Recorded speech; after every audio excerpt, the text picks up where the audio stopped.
In this video, I'm going to show you exactly how the biggest fashion brands use AI agents on Invideo to create their campaigns for new products and seasons. We spent the last 2 weeks and over $5,000 figuring out the right way to do this. Testing models, testing workflows until we landed on a repeatable workflow that actually works. So stick around till the end because you'll be able to learn exactly how to apply this workflow for your campaign as well and the exact breakdown for how much it's going to cost you. So let's jump in. Now the first thing you should always start with is referencing. Now as serious creatives, we always have references.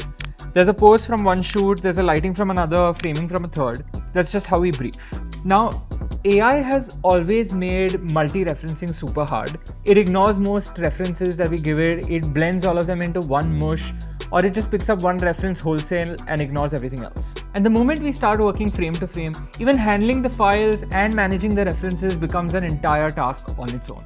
With Invideo agents, that changes entirely. I can just pull the pose from one reference, the framing from another, and the lighting from a third, and the agent will just seamlessly hold all of these nuances of our references correctly. And it also has the intelligence to understand which reference to go back to based on how you're directing the agent. Now, I had references that I loved for two things: the set and the way the models were posing. So I dropped those references in and I gave the agent direction on what I want pulled from each of those references in the same language that I would think about it.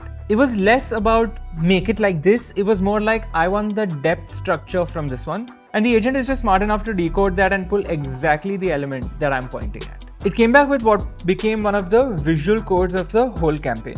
The sets are built in 4 planes, sharp textured foreground, the models, a real 3D prop mid-ground, and there's a hand-painted backdrop, deliberately soft because it's a flat canvas. The set does the depth of field work, not the lens. Every shot from here on adhered to this visual direction. Now coming to step 2, which is where I feed the specifics of my brand and my products. Now I uploaded the Casablanca logos, the 2 model references for casting, and the full product catalog, which has every garment in multiple angles and close-ups. Then I gave it full clarity. This is basically the pre-production work that would be done on a campaign anyway.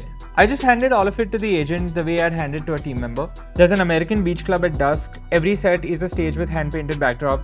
The fakeness is the point. There's one warm light that's raked from the side. As you can see, the agent has locked everything into context and has just held the nuance the way a good AD would. It carries this across every generation. This is now the brain of our project. Now here's a pro tip. In this video, we are showing you how to pass on the brand's website link and let the agent pull information from there.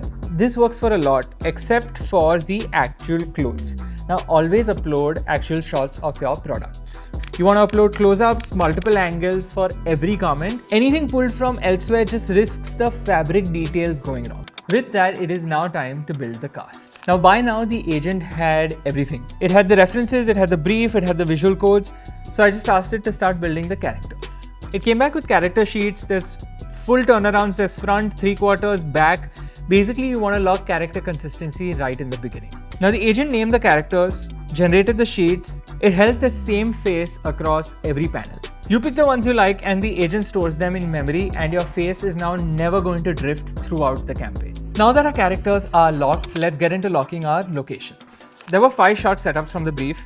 There's a pool deck, there's a tennis court, there's a lobby entrance, balcony, and a beach bar. I asked for all of them in one pass, multiple variations for each, all on the same 4-plane depth structure that we had defined earlier. Now they came back, the agent gave me options, and it clearly looks like they belong to the same campaign, which is great. Now on the tennis court, I wanted the net repositioned and the backdrop changed. The agent didn't just assume, it asked what the backdrop should be, and it also offered some options. I picked Palm Grove only, and I locked all of these 5 as my environment anchors.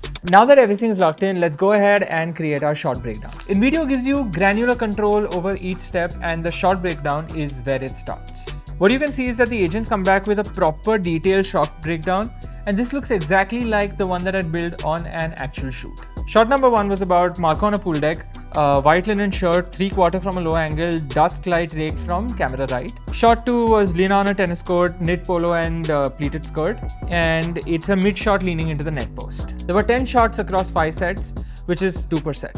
And now look, this is pretty cool. It's quietly made sure that every garment has been used at least once across these 10 shots. There were also some global rules that were baked in, things like skin realism, posing, lighting, aspect ratio, everything that I anyway wanted. And now that's pretty cool because to me, the agent's acting like a subject matter expert. I don't have to spoon feed it visual direction, it just knew.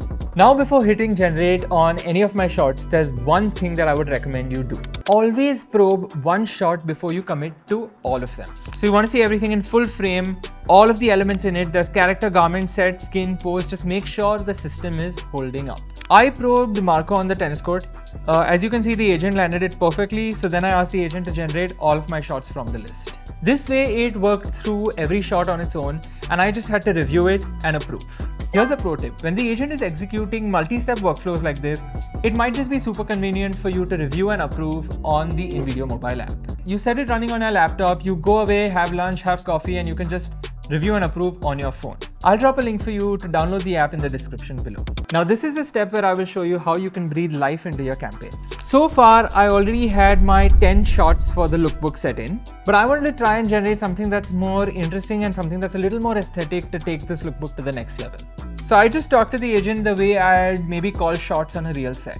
Things like Lena sipping a cocktail, both at the car, him seated, her against the bonnet, Marco stepping out of the car, and more.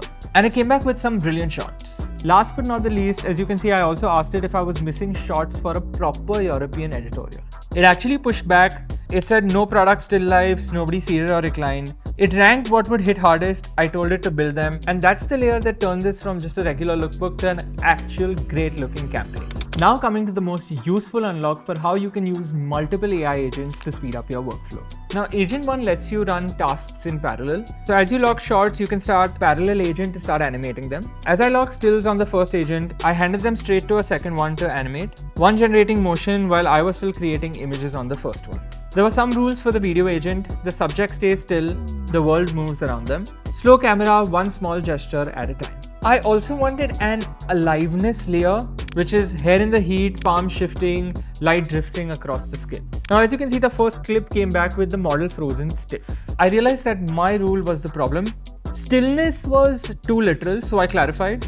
One slow gesture, not zero. And as you can see, it reran with a small head turn while the world moved. The agent worked through everything in parallel and reported back as each one landed. With that, it's now time to look at the actual spends. The first time we did this, it took us a full 10 days. And that's because we were finding the right way, we were testing different models, we were inventing the workflow that actually works. But once we unlocked the full workflow, we were able to do a full campaign like this, which had 40 editorial stills, 30 motion clips, 2 models, 5 locations in just 3 to 4 hours. Including every rejected clip and every rejected image, and I actually rejected a lot for this campaign. The whole thing came to about 630 credits, which is about $150. If you follow the process in this video, you should be able to create a full fashion campaign in a few hours without shooting anything. If you found this video useful, like and subscribe, and if you want to see how we created and scaled fashion ads using one AI agent, go check out this video and I'll see you in that one.